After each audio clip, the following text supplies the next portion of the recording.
coup assez facilement mettre des composants 2D et du coup s'amuser à jouer sur notre layer pour faire bouger le layer sur lequel il y a le composant 2D traditionnel. Donc du coup déjà rien qu'avec ça, on pourrait s'amuser à faire des effets assez sympas, même sur une fenêtre plus traditionnelle. Si on enlève ça par exemple, on n'a plus besoin des argiales, on va enlever ça. Ce layer là, on va lui donner, on va le mettre en AL client par exemple. D'accord, donc là sur ce layer, c'est un layer sur lequel je peux mettre n'importe quel composant 2D traditionnel, d'accord, même une T-string grid si je veux, j'ai pas de souci. Je vais mettre ce que je veux, je peux même relier des composants aux données si je voulais, d'accord. Ok. Donc ce qui donne l'impression quand j'exécute mon application d'avoir comme une fenêtre classique, comme une application HD traditionnelle. Mais du coup, on pourrait s'amuser à faire quelques effets assez sympas. Allez, on va se mettre deux boutons ici.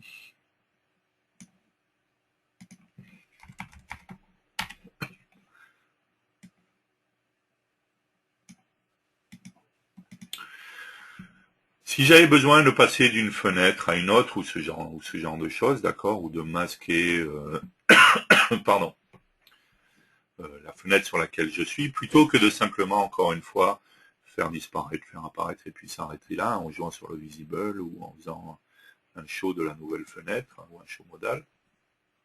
On pourrait s'amuser du coup à mettre quelques effets qui peuvent être sympas et donner un autre aspect à notre application du coup.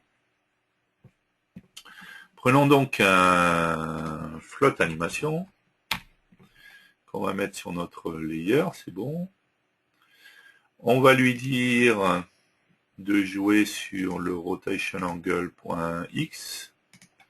On va prendre une durée, on va faire ça assez rapidement, une seconde. On va faire, allez, on va lui dire de faire 3 tours.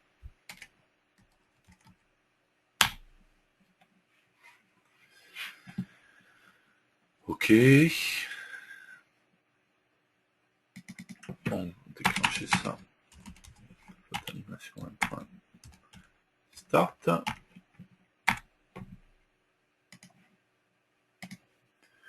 Donc du coup déjà si je fais ça, je clique sur mon bouton, ok, on a bien nos 3 tours qui sont faits jusque là, d'accord, mais on pourrait du coup essayer, encore une fois, partant du principe que l'on veut faire comme si on faisait disparaître cette, enfin, ou partir cette fenêtre pour aller afficher autre chose. On va mettre un autre float animation sur notre layer, et cette fois on va jouer sur quoi? Ben, tout simplement, en fait, si on regarde notre layer, c'est là l'avantage par rapport à la 2D, c'est qu'on va avoir un axe supplémentaire, d'accord, on a l'axe des Z. Par défaut, je suis en position 0, d'accord, je suis sur une vue par rapport à l'écran. Et si je me mettais, je sais pas, sur 5000 par exemple, d'accord, je vais avoir l'impression en fait que ma fenêtre est beaucoup plus loin. Donc si on animait en fait le fait d'aller de 0 à 5000, en même temps avec la rotation, ça pourrait donner du coup un effet assez sympa. Donc on va revenir à 0. Donc on va lui dire sur le float animation ici de jouer sur la propriété position.z, d'aller de 0 à 5000 en une seconde, ça c'est bon. Et on va rajouter ça sur le clic du bouton. Float animation 2, coup, point start.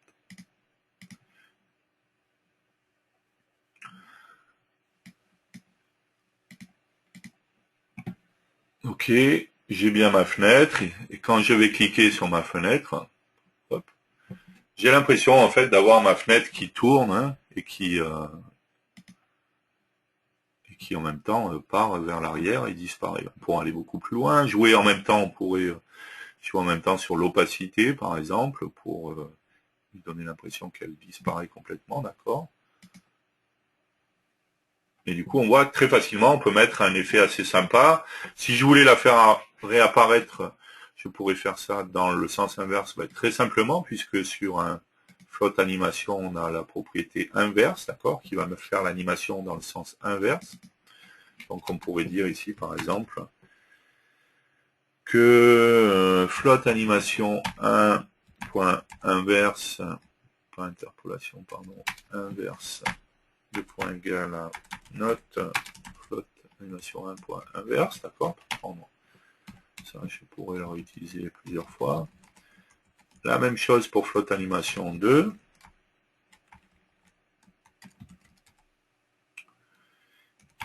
Et du coup ensuite, flotte animation 1.start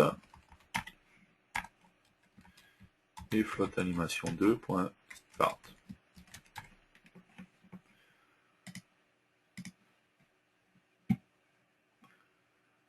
D'accord, donc ici si je clique, j'ai bien mon effet avec ma fenêtre qui part. Il faut juste que j'arrive à cliquer sur le bouton qui est tout petit et hop, j'ai l'impression que ma fenêtre revient. Pardon. Elle part et elle revient. Et elle revient.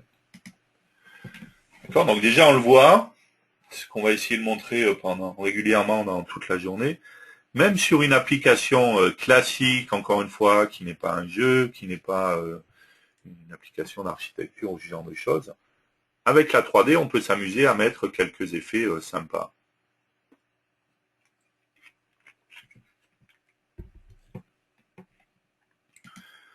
Plutôt que de masquer classiquement une fenêtre ou quand on la fait disparaître ou quand on la fait réapparaître, donner un petit effet sympa comme ça peut être pas mal.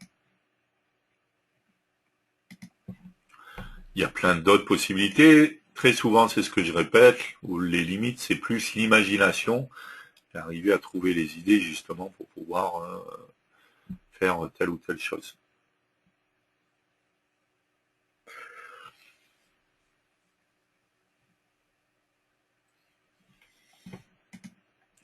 On l'a vu là, on a possibilité donc de créer une application 3D, d'accord?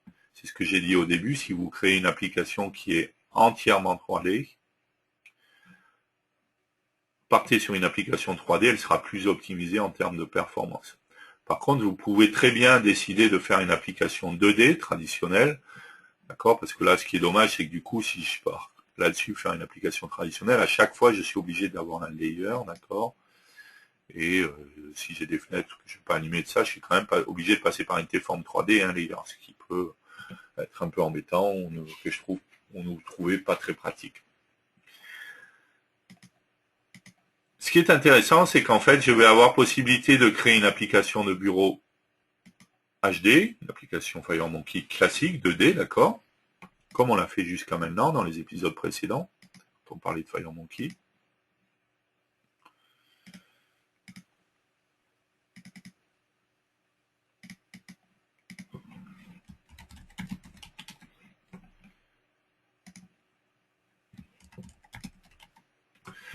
Donc là, je suis bien sur une application FireMonkey 2D, HD, d'accord. On voit bien la différence par rapport à tout à l'heure, je suis sur une T-forme et pas sur une T-forme 3D. Mais ce qui est intéressant, c'est qu'également ici, même dans une application 2D, je vais avoir possibilité d'intégrer de la 3D. Pour ça, comment ça se passe? Parce qu'ici, ok, je peux très bien poser un edit, je peux très bien poser un bouton, des composants 2D traditionnels, d'accord? Mais si je m'amuse à poser un cube, de la même manière que dans une T-forme 3D, je ne pouvais pas poser de composants 2D, ou du moins je pouvais les poser, mais en l'occurrence, je ne les visualisais pas. De la même manière ici, dans une T-forme, qui est une forme 2D, je ne vais pas pouvoir poser de composants 3D. On voit bien qu'on ne visualise pas mon cube. Même si j'exécute mon application, je ne vais pas avoir la visualisation de mon cube. Il va donc falloir que j'utilise un composant pour pouvoir intégrer de la 3D dans mon application. Et pour ça, j'ai un composant, en fait, qui est un T-Viewport 3D. À partir du moment où je mets un T-Viewport 3D, c'est comme si cette zone-là était comme notre T-Form 3D. Et là-dedans, je vais pouvoir justement poser les composants 3D. Si je reprends mon cube, j'ai bien mon cube qui est visible. D'accord? De la même manière que lorsqu'on était dans notre T-Form 3D. D'accord? Il va avoir les mêmes propriétés. Je vais mettre en visu écran.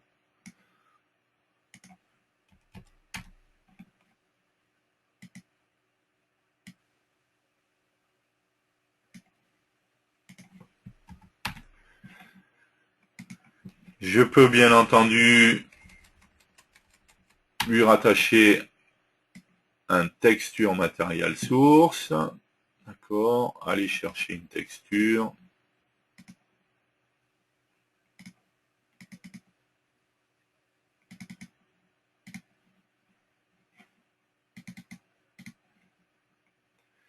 Et sur mon cube, faire le lien avec la propriété matériel source à mon texture matériel source.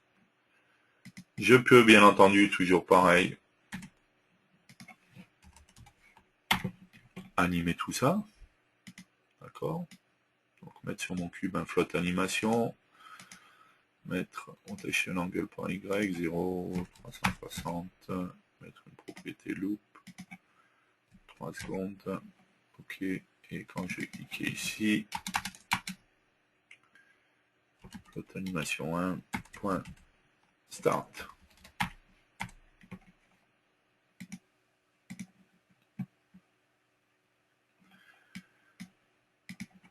Je suis bien dans une application 2D, HD, traditionnelle, d'accord, dans laquelle j'ai intégré de la 3D.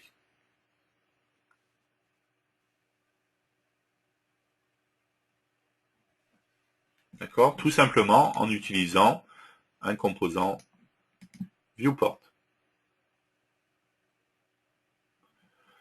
Alors, ce qui peut paraître gênant, c'est que du coup, ici j'ai la couleur de mon viewport, elle est un petit peu différente, donc je pourrais me dire, bon ok, je vais la mettre de la même couleur que ma forme, histoire que ça se voit pas, ok, ça serait une possibilité. Ici j'ai bien certaines couleurs, d'accord. Je pourrais mettre la même couleur pour ici.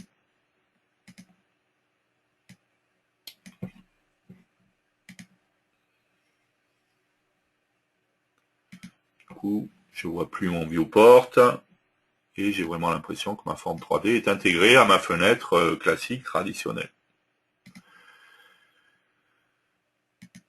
Ce qui peut être intéressant, c'est, on en a parlé tout à l'heure, on a vu que sur une forme 3D, du coup, ça ne fonctionnait pas. Une forme 2D, je peux la mettre transparente. D'accord? J'ai sa propriété transparency que je mets à true. Alors, par contre, ici, il faut bien que je mette aucun. Voilà, aucune couleur. Donc, du coup, si j'exécute ça, je me retrouve bien avec une fenêtre qui est entièrement transparente. On va changer forme. On va lui mettre une position à Screen Center.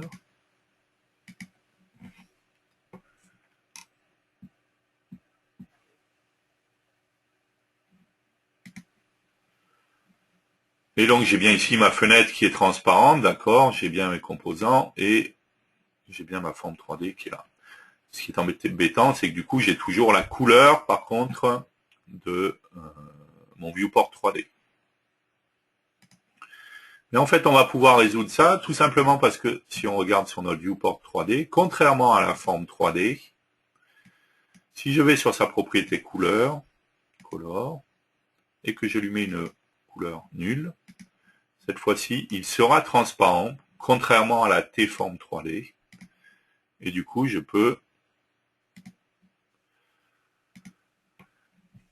avoir directement une forme 3D, d'accord. Bon, j'ai laissé juste les boutons et les edit, mais je pourrais les virer, bien entendu. Et avoir l'impression, voilà, directement d'avoir une forme 3D qui tourne toute seule. Il n'y a rien d'autre autour, d'accord. J'ai bien accès à, si j'ouvre n'importe quoi d'autre de l'autre côté, j'ai bien ici ma forme 3D qui tourne toute seule, voilà, avec la transparence autour. Du coup, on verra cet après-midi, on s'amusera à faire quelques effets, parce que ça ouvre la porte à pas mal de choses qui peuvent être sympas. On verra comment on peut faire quelques trucs assez sympas. D'accord. Donc très facilement, on voit, on peut, même dans une application HD, rajouter de la 3D. Encore une fois, on va juste remettre, allez, par exemple, et on va enlever le transparency qui est ici. Enfin là, on va laisser transparency, enfin, nul plutôt. Hop. Voilà. Du coup, on se rend compte que très facilement, on peut rajouter quelques effets. Encore une fois, c'est ce que je répète, je vais essayer de vous le montrer pendant toute la journée. Même dans des applications traditionnelles, ça peut permettre de donner un effet un petit peu sympa. Prenons un exemple. Je vais enlever ma texture ici. Ok, on va enlever ça, on va enlever ça. On va enlever mon code du coup qui va être là. Ok, j'ai pas besoin.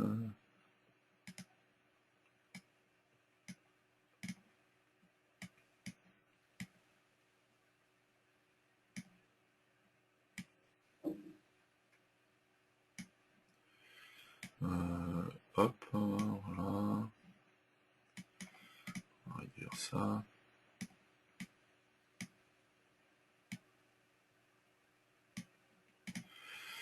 Voilà,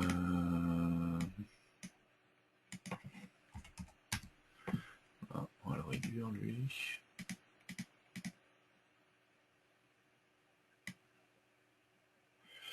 On va jouer sur la profondeur. Okay. On a l'impression que c'est un W-cube. Hop, 80 et 8, 80. Voilà.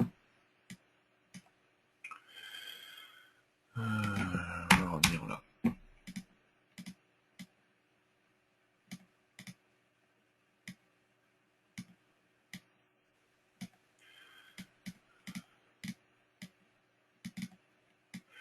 Ok.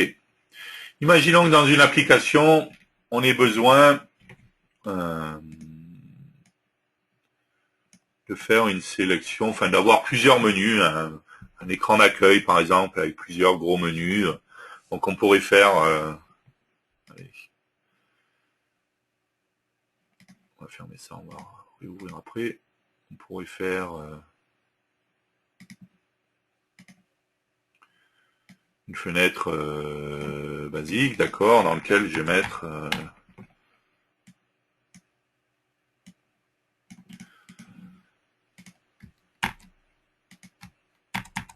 d'accord, 3 gros boutons, ok.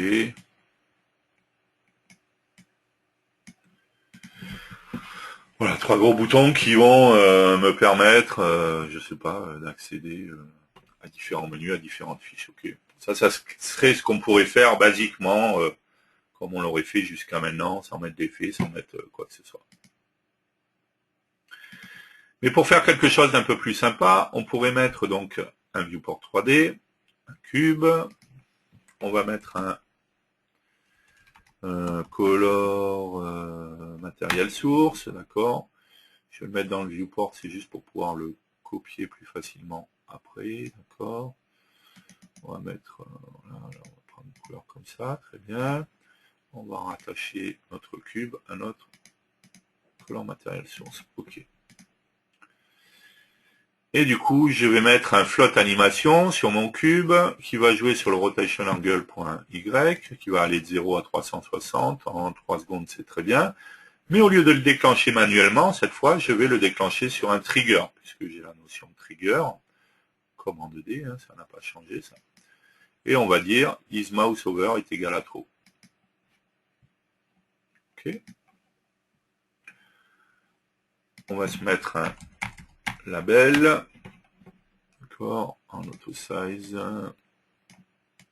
Next, menu 1. On va augmenter la taille de la police. 40.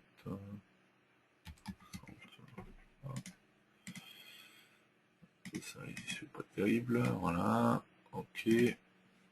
On va le mettre dans le viewport, c'est juste pour pouvoir mieux le copier. Voilà.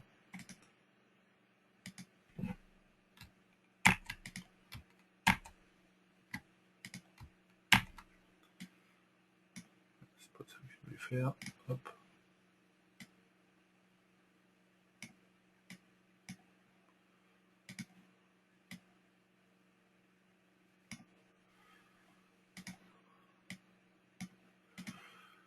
Ok. Ici, on va dire que c'est le menu 2. Et ici, on va dire que c'est le menu 3.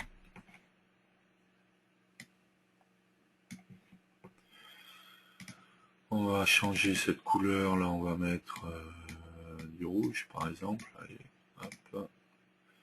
Et on va changer cette couleur-là pour mettre, par exemple, du bleu.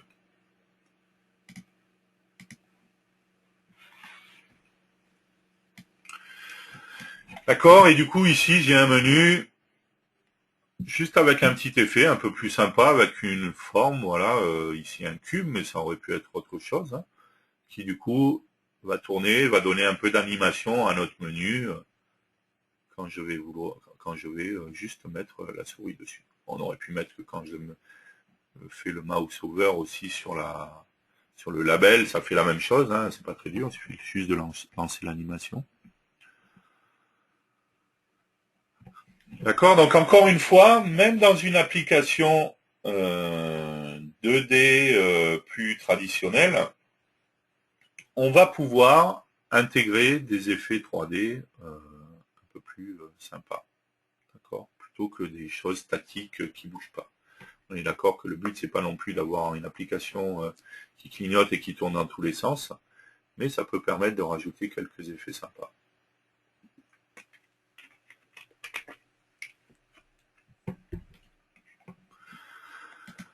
Rien n'empêcherait dans un écran d'accueil du coup d'avoir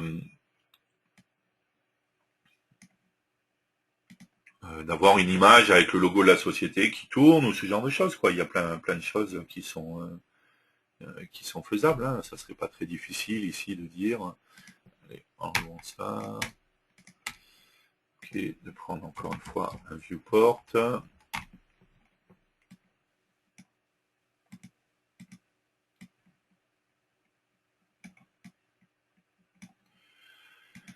dans ce viewport on va mettre, alors on pourrait mettre un layer hein, avec dedans une image, sinon on a un T-image 3D également. D'accord, donc il y a une propriété bitmap, encore une fois, c'est pas parce qu'il y a bitmap que ça veut dire que c'est que des BMP, hein, bien entendu. Screen, hop, on aligne avec le client, avec une propriété bitmap, qui me permettrait d'aller charger, allez, prenons le koala.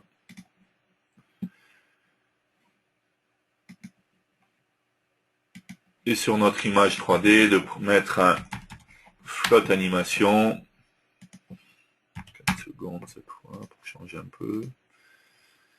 EchelAngle.y 0 à 360. Et pareil sur le trigger, isMouseOver est égal à true par exemple.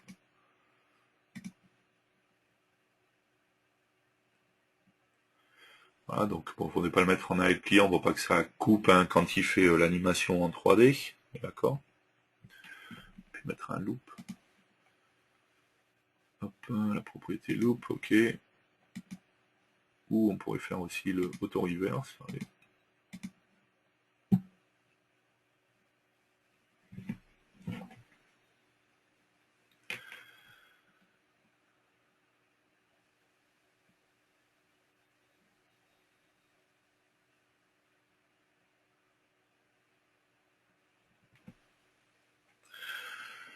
Voilà, donc on peut très facilement, assez facilement, hein, rajouter. Alors, ce qui aurait été bien en fait, c'est ici de mettre notre image 3D. Hop, on va pas la mettre en AL client, du coup on va faire AL non. Et notre viewport 3D, allez, on va supprimer tout ça. Hop. On va la mettre en AL center. Et notre viewport 3D en AL client. Et lui, on va même le mettre en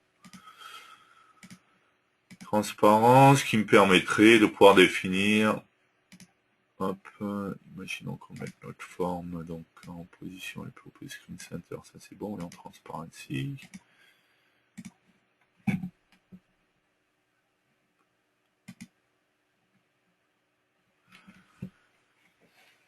Voilà, j'ai bien mon image qui s'anime toute seule en transparence, hein, sans rien autour, d'accord.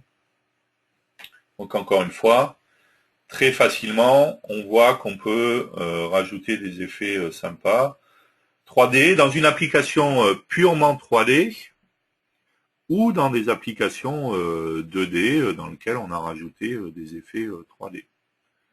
D'accord. On voit que ça se fait assez facilement. Dans le cas de l'application HD, l'application 2D, on va passer via un viewport 3D.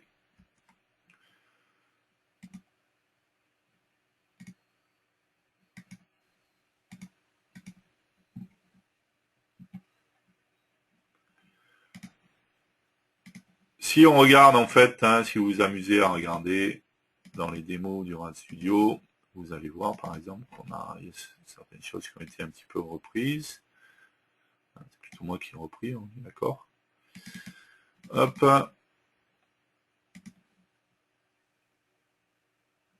Donc ici, on est dans une application FireMonkey traditionnelle dans laquelle on voit un petit peu tous les contrôles qu'on avait vus, qu'on a dans FireMonkey. Et de la même manière qu'on l'a vu pour tout à l'heure, hein, elle empêche de rajouter voilà, un petit effet sympa avec la fenêtre qui tourne et qui revient, je sais pas, suite à une validation, suite à... Enfin, voilà. Donc même dans une application traditionnelle, encore une fois, j'insiste bien, je peux donner l'impression d'insister, mais je vais le faire toute la journée parce que je reste persuadé que même dans les applis plus traditionnelles, on peut intégrer la 3D et donner des effets sympas. De la même manière, ceux qui sont habitués aux outils Mac, par exemple,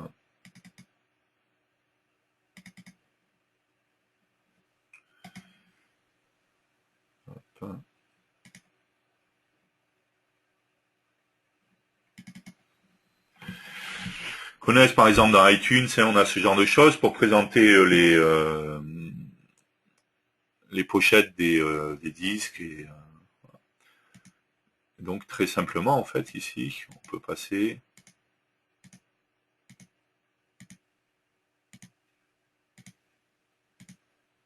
D'accord.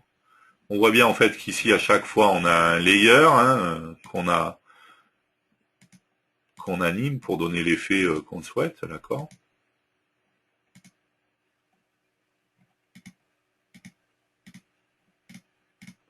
On en a profité pour ajouter un effet de réflexion, parce que de la même manière que sur toutes les autres choses, on peut bien entendu également jouer avec les effets. Donc rien ne m'empêche, ici on voit bien qu'il y a l'effet de réflexion. Donc tout ça, ça se fait relativement facilement. Hein. J'ai bien, ici j'ai un T-Layout 3D.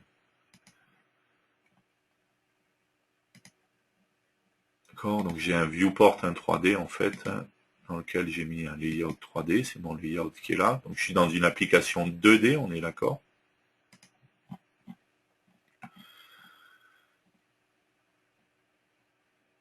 Et dans laquelle après je vais créer un T-Layer 3D à chaque fois pour chaque fichier qui trouve dans le répertoire en fait.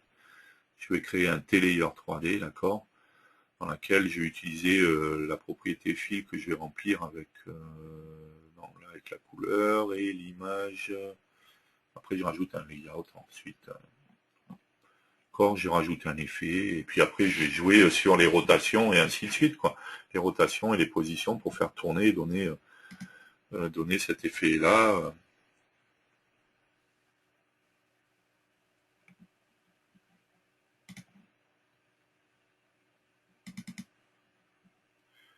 D'accord, mon layer, là, celui-là, il est en affichage classique. On voit bien que les autres, là, où il y a eu un angle de rotation, ils ont été reculés un petit peu ici également, en jouant sur la position .z.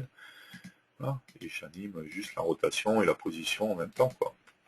Ça se fait très facilement. Après, encore une fois, c'est ce que je répète souvent, c'est plus la limite et les freins, c'est plus l'imagination. Il y a vraiment beaucoup de choses qu'on peut faire, d'accord, très simplement.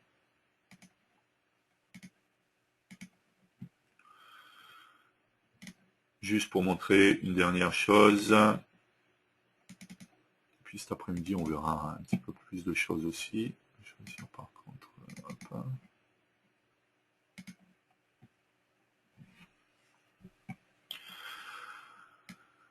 Ici, j'ai un texte 3D, d'accord. Tout simplement, on avait vu qu'on avait un composant dans les formes. Il y avait également un texte 3D dans lequel on peut mettre ce qu'on veut. Jeudi. On va réduire un peu. Ok, voilà.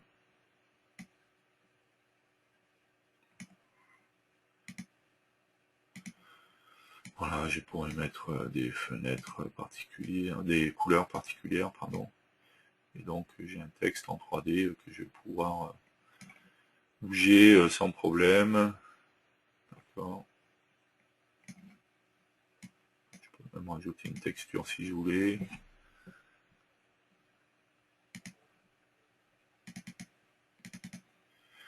Voilà. C'est juste pour donner un aperçu de ce qu'on pourrait faire. Puis je peux exporter après si je veux, il n'y a pas de problème. C'est une démo qui est fournie en standard dans X3. Juste histoire de montrer un petit peu les différentes choses que l'on pourrait faire. D'accord. Encore une fois, il y a beaucoup de choses qui sont faisables.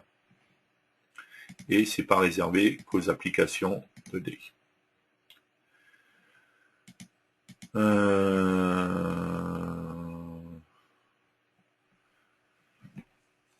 Ok, je vais répondre aux questions. On va arrêter là pour ce matin. Ça m'évitera de commencer un truc que je vais couper après. On recommencera cet après-midi. On va voir d'autres choses encore en 3D. On verra qu'on peut importer des modèles, par exemple. On verra qu'on peut faire des. On a vu qu'on avait des formes basiques. On verra comment on pourra créer d'autres formes en fait très particulières. On verra également, par exemple, si je voulais faire un cube avec différentes choses sur les faces d'un cube, donc sans passer par le cube cette fois, mais voilà comment on pourrait faire ça, par exemple. Donc je vais voir vos questions, puisque j'ai vu qu'il y avait... Alors, lorsqu'on voit les possibilités de FireMonkey, on peut se demander quels pourraient être les arguments pour choisir la VCL pour un nouveau projet. Déjà, on est d'accord qu'à partir du moment où on fait le choix de la VCL, forcément, c'est que Windows. Donc, si je suis sûr que je cible à 100% Windows, je n'irai jamais sur d'autres plateformes. Je peux faire le choix de la VCL. Un des arguments qui peut dire que je vais choisir la VCL, ça serait de dire que... comment ça s'appelle je vais vouloir profiter de tout l'écosystème aujourd'hui qu'il existe autour des composants de la VCL. D'accord.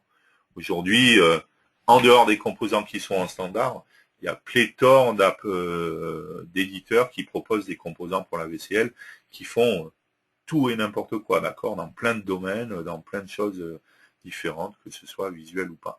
Donc je pourrais très bien vouloir dire, ok, moi j'ai envie de profiter de tout ça parce que j'ai déjà toute une série de composants VCL, je veux pouvoir les utiliser, je veux utiliser plein de choses pour les impressions, pour le visuel, pour machin, et je veux profiter de cette richesse de composants qu'aujourd'hui je n'ai pas encore, on est d'accord, sur FireMonkey, ce qui est normal. FireMonkey est beaucoup plus récent que la VCL. Même si certains ont déjà commencé, hein, si on regarde, on va trouver par exemple TMS Software qui propose des composants pour FireMonkey. D'accord. Donc c'est les premiers à proposer des composants pour FireMonkey. Ici dans FireMonkey Component, on a un pack pour FireMonkey. Et voilà, et on trouve toute une série de composants.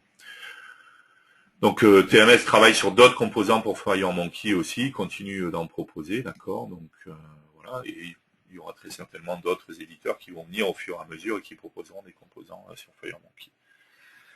D'accord, donc un des arguments et des critères qui pourraient faire choisir la VCL, à mon avis, ça serait surtout celui-là, la richesse des composants VCL qu'il existe aujourd'hui, qui permettent de faire toute une série de choses et dont on pourrait avoir besoin. Voilà.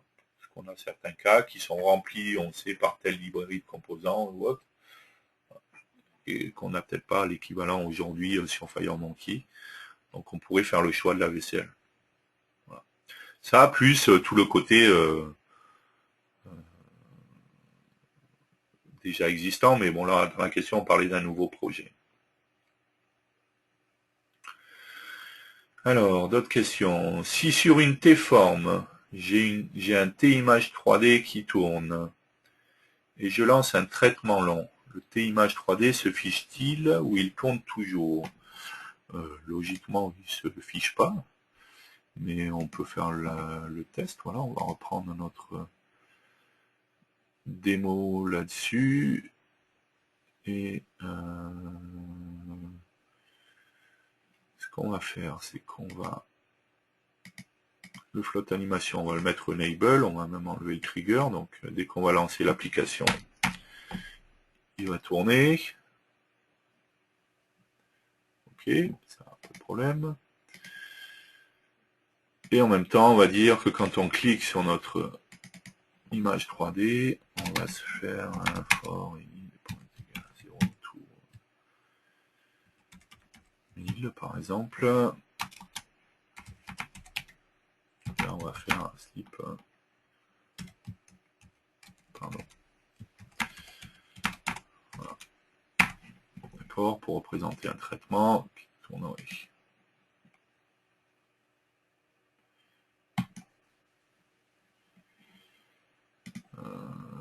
Ouais, non, bah en l'occurrence, il se bloque. Ouais. Il ne tourne pas. Donc il faudrait le gérer avec des threads, du coup. Il faudrait que notre traitement soit dans des threads, quoi, en fait. C'est pas ça que je voulais, pardon. Ok, donc c'était une bonne question. Je n'avais jamais fait le test. Voilà.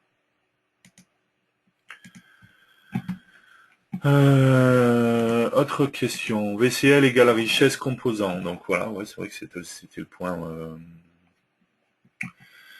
qu'on précisait par rapport à la VCL.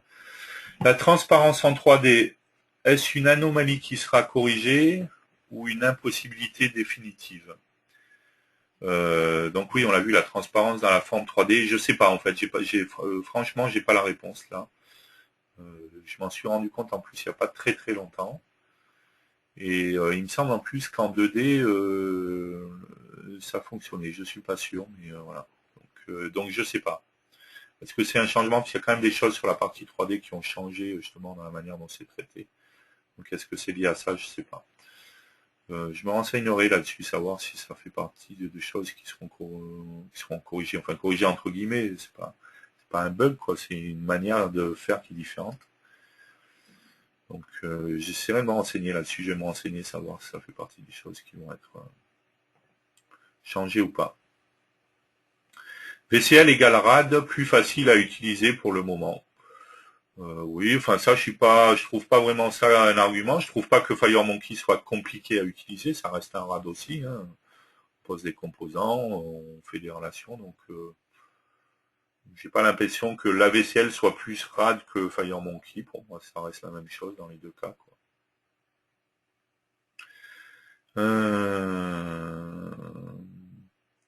Envisager une migration VCL FireMonkey, la galère. Alors on est d'accord que dès qu'on parle de FireMonkey, il y a deux choses. Tout le côté visuel en fait, hein, donc le côté composant, tout ce qui est en design, ma fenêtre et tout ça. Ça, même si c'est des mêmes types, hein, je vais trouver des T-edit, des T-button et tout ça, on ne peut pas mélanger. Dans une fenêtre FireMonkey, je ne mets pas de composant VCL et vice versa. Okay, donc la plus grosse partie à migrer, ça sera ça. On est d'accord que si j'ai des unités Delphi, d'accord, qui vont contenir seulement des objets du traitement, rien de visuel, on ne parle pas de composants dans ce cas-là. Il n'y a aucun souci pour partager ces unités, d'accord. Si je m'amuse ici, allez, on va aller dans Vue modèle, oui. Pour gagner du temps, hop. On va faire une classe, T, le dev du jeudi, voilà, par exemple. Avec constructeur, le destructeur, une propriété, nom, de point de type string, ok, voilà. Bon, je mets juste un objet, donc c'était juste pour créer ici. Donc ici j'ai mon unité, unit 1, qui contient que des objets, je pourrais rajouter des traitements, des procédures et tout ça. Cette unité, elle sera exactement la même que ça soit une application VCL ou que ça soit une application FireMonkey. Ce qui veut dire déjà que quand j'ai besoin de migrer une application VCL vers une application FireMonkey, si déjà à la base, j'ai bien séparé le côté visuel avec les fenêtres, mes objets, mes traitements ont bien été mis à part dans une unité, forcément je vais gagner du temps. D'accord? Parce que toutes ces unités-là, je les récupère. Et je n'aurai plus qu'à transformer la partie fenêtre.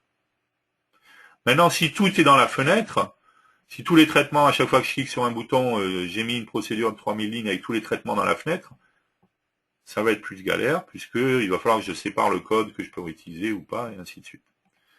Ensuite, reste la partie visuelle, d'accord, la partie composant. Pour ça, il existe un outil qui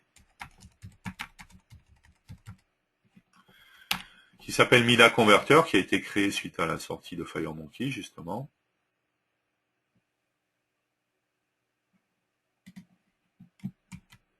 Je vais envoyer le lien à tout le monde. J'aimerais bien que ça s'affiche. Pendant ce temps, je vais en profiter pour aller là. Allô?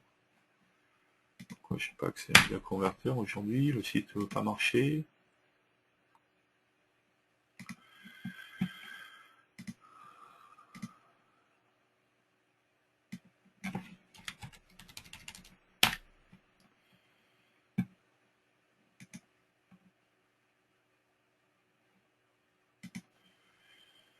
Si tu es fatigué aujourd'hui. Donc Mida Converter, vous avez une version de, à partir du moment où vous avez une X3, vous avez une version de Mida Converter que vous pouvez récupérer, qui est une version basique, d'accord. Qu'est-ce que je voulais? C'était ça. Non, c'était pas ça en plus. C'était download, voilà, là.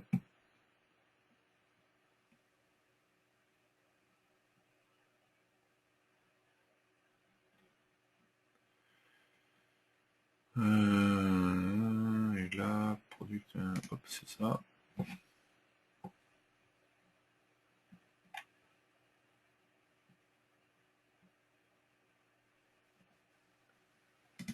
Bon, le site Mida Converter, je sais pas ce qu'il a aujourd'hui. Pourtant, pas plus tard qu'hier, je suis allé dessus pour montrer. Aujourd'hui, il n'a pas l'air de vouloir. Donc, si vous allez ici, il a...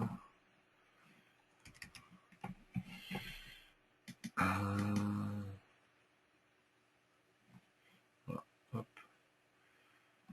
Alors, si vous êtes en X3, vous avez une version ici. Si vous êtes en X2, vous avez une version ici. J'ai envoyé les deux liens, voilà. Hop, ça c'est pour la version X3, ça c'est pour la version X2. Donc vous avez une version basique de Mida Converter. J'aurais bien voulu vous montrer le site parce que je voulais vous montrer justement une page spécifique. Il n'a pas l'air de vouloir.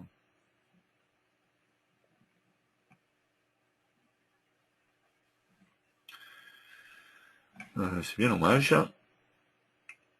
Il ne veut pas. Je sais pas, aujourd'hui le site de Mida a un problème. Donc Mida Converter, c'est un outil qui va vous permettre de convertir justement, on est d'accord, on l'a dit, tout côté code exclusivement, il n'y a pas de problème.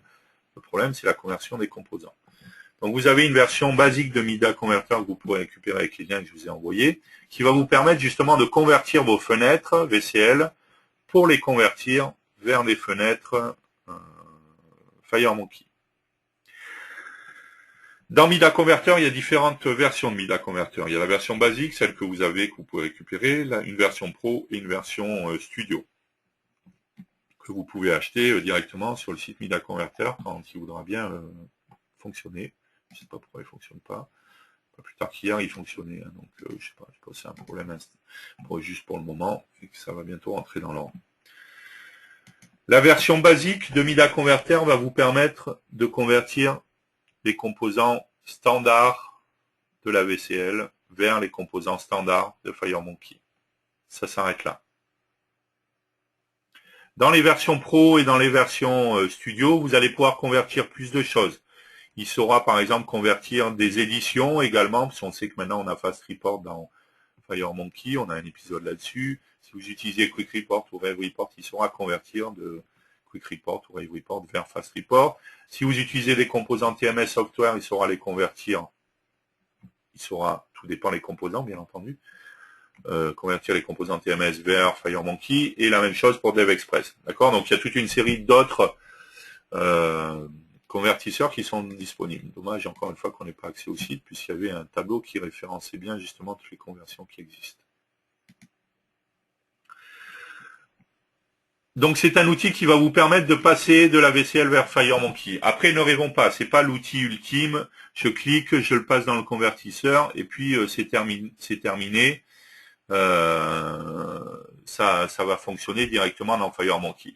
Le cas classique, c'est dans votre application, vous avez vos propres composants, vous avez créé vos propres composants VCL, d'accord, des composants visuels. Je ne parle même pas des composants non visuels, puisque ça ne posera pas de problème, les composants non visuels. Des composants visuels, et forcément, comme il n'y aura pas de correspondance dans FireMonkey, vous ne pourrez pas convertir ces composants-là. De la même manière, si vous utilisez des composants TMS ou DevExpress qui font des choses très particulières dans lesquelles il n'y a pas de correspondance dans FireMonkey, ne rêvons pas, il ne saura pas le convertir. Donc ça peut être un outil qui peut vous faire gagner du temps, d'accord, dans une conversion de VCL vers FireMonkey. Maintenant, c'est pas l'outil merveilleux où en un seul clic, j'ai tout converti. Il y aura quand même du travail à faire. Ensuite, après, ça c'est mon conseil plus personnel. Hein. Bien entendu, Mida Converter, ça peut aider pour passer de VCL à FireMonkey.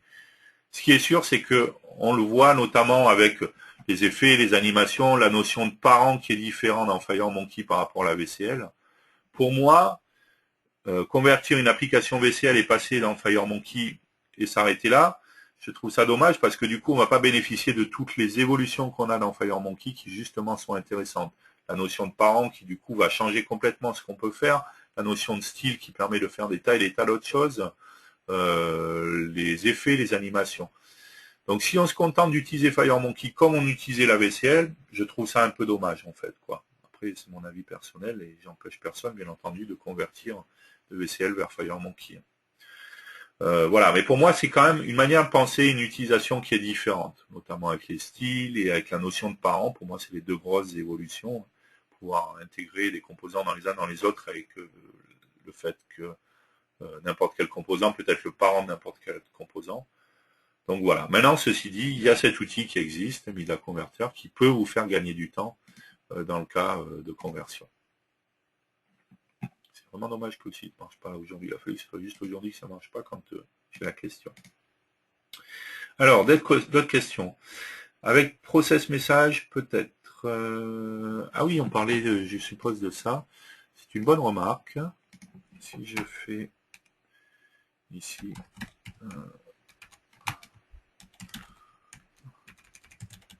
application, je vais y arriver. Process message. Est-ce que du coup, j'ai pas besoin d'enregistrer.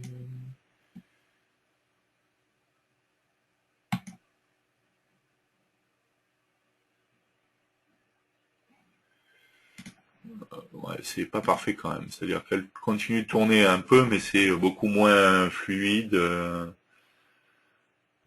que... ouais, c'est loin d'être parfait. j'ai une personne qui me dit qu'il arrive à accéder à Mida Converter.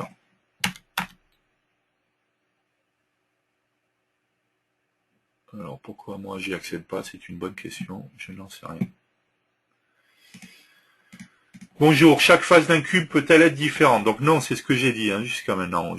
Comme on a vu sur un layer, par exemple, je mets pas des composants sur les deux faces. Sur un cube, sur n'importe quelle forme, je peux pas dire sur le cube, je mets telle face, je mets ça, et telle autre face, je mets ça. On verra du coup cet après-midi comment on pourrait utiliser d'autres choses. Il y a un converteur qui a l'air de se réveiller. Du coup, on va essayer d'aller là. Ce qui m'intéresse, c'est... Je sais pas pourquoi, chez moi ça ne veut pas marcher. A priori, ça marche chez pas mal d'autres personnes.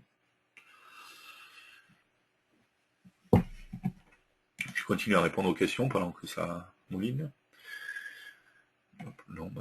Essayez d'aller, pour ceux qui y ont accès, si vous allez sur la page FAQ, vous verrez la première question, c'est quelle est la différence, je ne sais pas quelle est la question exactement, mais on demande la différence entre les différentes éditions et il y a un lien.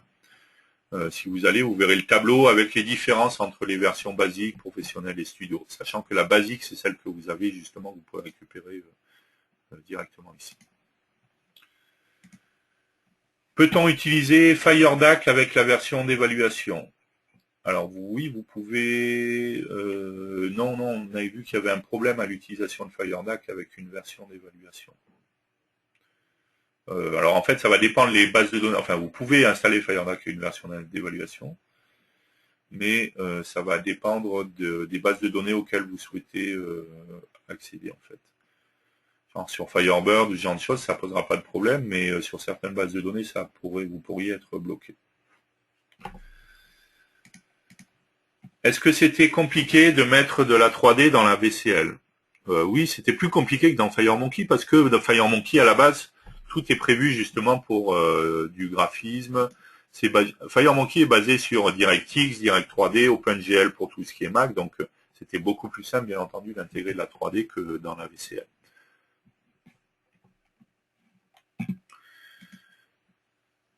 On peut envisager une migration et avoir des fiches VCL et FireMonkey dans la même application. Non, c'est ce que j'ai dit, par contre. Dans une même application, on ne mélange pas des fiches FireMonkey et VCL.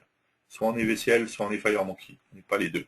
On est d'accord, par contre, que tout ce qui est unité, ça, on peut le partager entre deux types d'applications. Mais une application, elle est soit FireMonkey, soit VCL. Elle ne peut pas être les deux à la fois. Très consommateur des composants DevExpress, Mida est-il performant pour cette suite? Je sais que dans les éditions Studio et Pro, il y a dans les options la possibilité de convertir des composants DevExpress vers FireMonkey.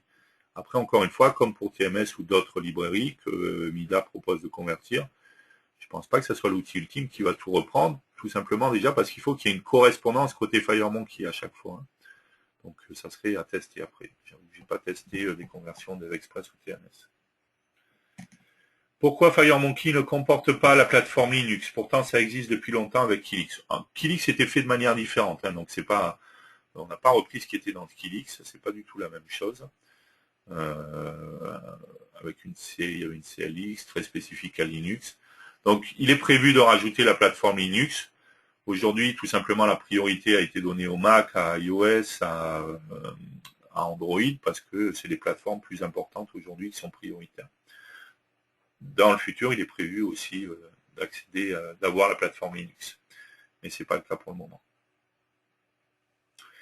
Bizarre, pardon, chez moi, j'ai accès à Mida Converter sans problème. J'arrive aussi à accéder à Mida Converter. Bon, différentes personnes qui y arrivent, je ne sais pas pourquoi chez moi, j'y arrive pas.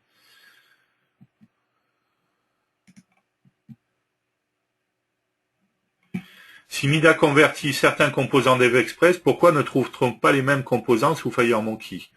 C'est-à-dire que il ne faut pas confondre les choses. Un Mida Converter, il ne part pas du composant DevExpress pour créer un composant FireMonkey. Ça n'a rien à voir. Mida Converter, il prend un composant DevExpress ou autre, un composant VCL. Par exemple, il va prendre le composant Edit VCL. Comme il y a un Edit qui dans FireMonkey, il va faire la transformation des propriétés qui seront différentes, des événements, des procédures et ainsi de suite. Maintenant, si Mida Converter il trouve un composant que ce soit DevExpress ou autre, et où il n'y a pas de correspondance dans FireMonkey, il ne pourra pas le traduire, tout simplement. Donc il n'y aura pas de conversion dans ce cas-là. Donc la grille DevExpress, par exemple, c'est le cas où il y a énormément de fonctionnalités. Aujourd'hui, il y a une grille dans FireMonkey, mais qui n'a pas toutes les fonctionnalités de la grille DevExpress. Donc alors, encore une fois, j'ai pas testé la conversion DevExpress dans Mida Converter, mais je vois mal comment il pourrait intégrer directement toutes les fonctionnalités de la grille DevExpress, alors qu'il n'y a pas de correspondance en FireMonkey. Mida Converter ne crée pas de composant FireMonkey. Hein. Il se base sur le composant qui correspond en FireMonkey, et il parse les DFM et tout ça, il met à jour les propriétés avec les nouveaux noms, et ainsi de suite. C'est tout, ça s'arrête là. Encore une fois, c'est pas l'outil magique qui convertit tout et qui crée tout, ce serait trop facile. D'autres questions?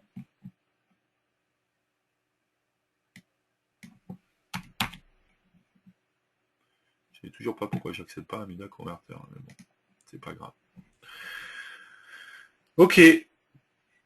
C'est l'heure du repas, je pense que vous avez faim, là je vous vois tous vous précipiter pour aller manger. Donc je vais vous souhaiter un bon appétit, et je vous donne rendez-vous tout à l'heure à 14 h. Et hop, pardon, hop.